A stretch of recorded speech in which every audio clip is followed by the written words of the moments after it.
Coming to paperback and e-readers this April, ISIS, the main event. It's carnage inside of a steel cage as the goddess next door steps in the squared circle against the beast from the falls in this all-new ISIS series adventure. Get ISIS, the main event, this April. I've been a fan of WWE wrestling since the golden age of the rock and wrestling era of the WWF in the mid-1980s.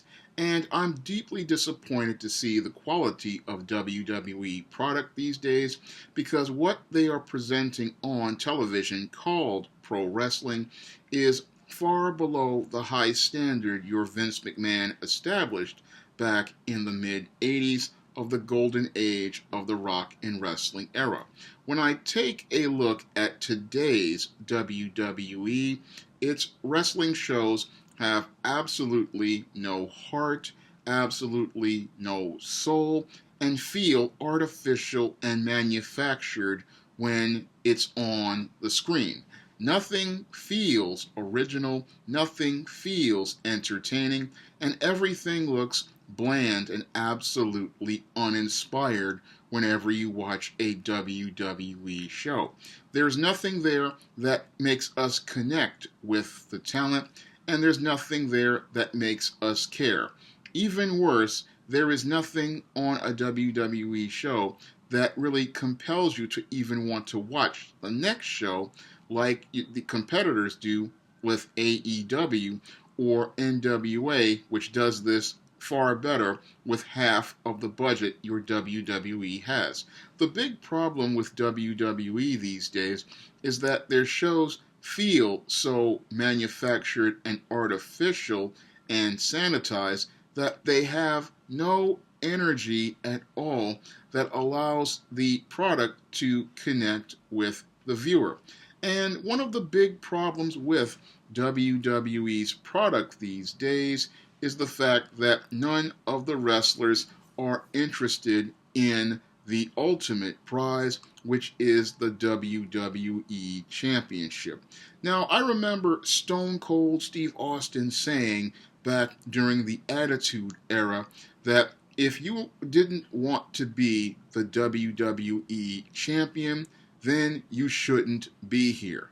And I find it sad that these days that your WWE Championship has absolutely no value, and that they would place the most coveted championship in all of professional wrestling on Brock Lesnar, a man who wrestles part-time and clearly does not have the passion to defend the belt on the regular like legendary champions like Hulk Hogan, Macho Man Randy Savage, The Ultimate Warrior, Dwayne "The Rock" Johnson, Stone Cold Steve Austin, Shawn Michaels, Triple H, Batista, and many others, and Edge, Adam Copeland. All of these men would go out of their way to fight for that WWE Championship because they wanted to be there, because this was the reason why they came to the WWE, which at one time was considered the gold standard as related to sports entertainment. But these days, WWE is substandard sports entertainment, especially when you compare it to something like what they're producing on NWA Power. Again, a show that has almost a half or two-thirds less of a budget, but they put the 10 pounds of gold up as the standard for all of the wrestlers to aspire to work towards. And Nick Aldis is always there to represent that 10 pounds of gold right now, and he is the face of the company representing that 10 pounds of gold and is willing to defend that 10 pounds of gold against whatever challengers are put in front of him. And that is what a good wrestling organization presents in as their main event in a show. They make that championship the prize that everybody covets, and because that is the reason why those wrestlers are there. But when you look at WWE's product these days, the champ is not defending the belt is not on the show, and if the champ is not there and the belt is not there, then there's a critical question that every screenwriter and every booker has to answer, and that is, why should we care? Because if your champion cannot be bothered to defend the belt, and the belt is the ultimate prize that everybody wants, that drives the conflict for the show, and the belt is not there, then there is no reason to care about WWE wrestling. And this is why WWE wrestling's ratings have been dropping over the last couple of years, because WWE does not make us care about the championship, and it does not make us care about the product.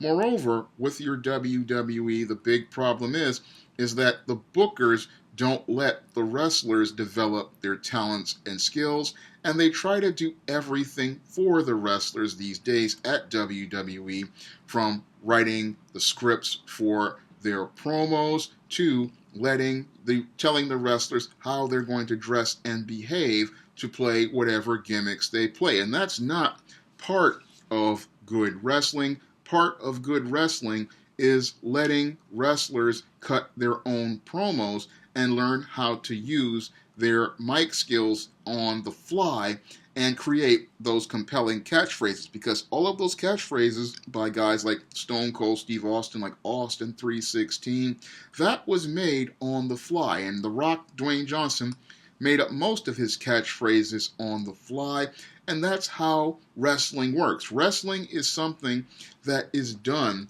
on the fly. It is wrestlers ad-libbing and coming up with whatever they're going to say, and the whole thing is, you have to let the process grow organically. And what's really stifling WWE these days is the fact that they don't let the process grow organically.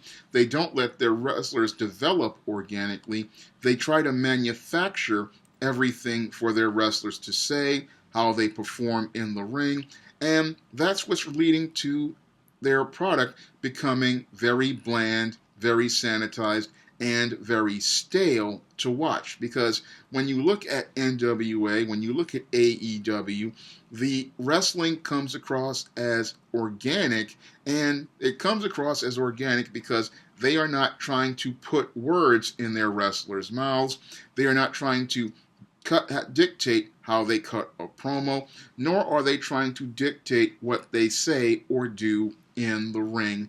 Instead, they let the wrestlers have creative control, and because they let the talent have creative control, we get a far fresher product, and a product that actually is something that the viewer can engage with, because it feels like something that comes from the heart of that individual.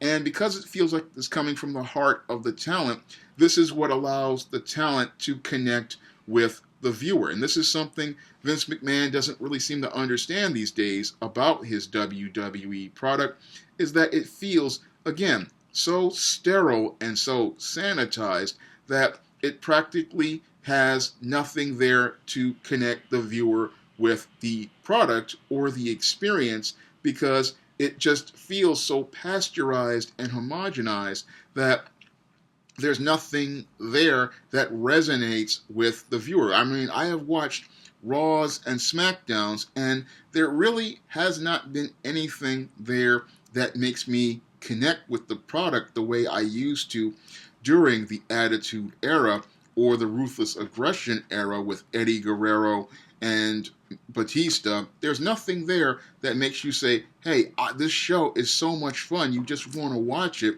No, today's WWE just comes on, you sit there, and then you forget about it, because there's nothing special about it, and it just makes you look at it and go, this is boring. And the problem with it, again, is your WWE, nobody's giving you anything to care about, and nothing is making you connect. You have an absent champion who isn't defending the grandest prize in all of sports entertainment, the WWE Championship. You have a mid-card filled with really bland and boring feuds that really aren't organic. And you have a women's division that really doesn't have much there that wants you to make you compelled to watch it, because many of the matches just feel so stiff and forced, and a lot of the matches in the men's division feel stiff and forced, and a lot of times they push a lot of stars that you really can't really feel anything for. I mean, Roman Reigns is boring, Seth Rollins is boring, and these are supposed to be your main event players, but not any of them. None of them are on the level of a Stone Cold, a Rock, a Triple H, a Batista, a Edge, a Jeff Hardy. There's nobody there on that level, because nobody has been allowed to come out and develop their mic skills. Nobody is allowed to develop their own segments. Everything is hand scripted and given to the performers. And again, this hinders those performers from actualizing their potential in the ring and backstage, because they're not being allowed to cultivate and develop their skills and their craft the way wrestlers are supposed to develop their skills and their craft, because wrestling, again, is something that is done on the fly. The bookers are just supposed to write a rough outline of who wins and who loses and how much time the match is supposed to have, and then let the talent go out there and do what they need to do. The whole problem is with Vince McMahon is that he does not trust his talent to go out there and put on a compelling show. And because he does not trust his talent, we are getting these really, again, dull segments that go nowhere, like this Lana, Lashley, and Rusev, or many of these other segments on the show where everything just feels so forced, because there's not letting the talent do what they do best, or trusting the talent to do what they do best. And because of this, they're not cultivating and developing any new stars. It's hard to develop a wrestling star when you put words in their mouth. You don't let them develop their in-ring ability the way they're supposed to develop their in-ring ability, and you hamper them with gimmicks that prevent them from being able to be the show stoppers that they actually are. So WWE, it was one time considered the pinnacle of wrestling, but these days it is, as I consider it, one of the worst wrestling organizations all around, because they put a ball and chain on their talent, and because they put a ball and chain on their talent can't grow to become the superstars and legends like Hulk Hogan, Macho Man Randy Savage, Ultimate Warrior, The Rock. They can't become those superstars because they are being held down by a creative process that prevents them from being able to grow and develop organically and develop those skills that make a wrestler great. Because what makes a wrestler great is not only their in-ring ability, it is their interpersonal skills, and it is their ability to engage the fans by doing things like having strong mic work, strong storytelling, and the ability to create a character that relates and resonates with fans. And this is the problem with WWE, is that their characters don't resonate or relate to anyone out here. And because WWE doesn't have let the creative do what it needs to do, or let the talent help with the creative, what happens is they have to keep relying on older stars like Brock Lesnar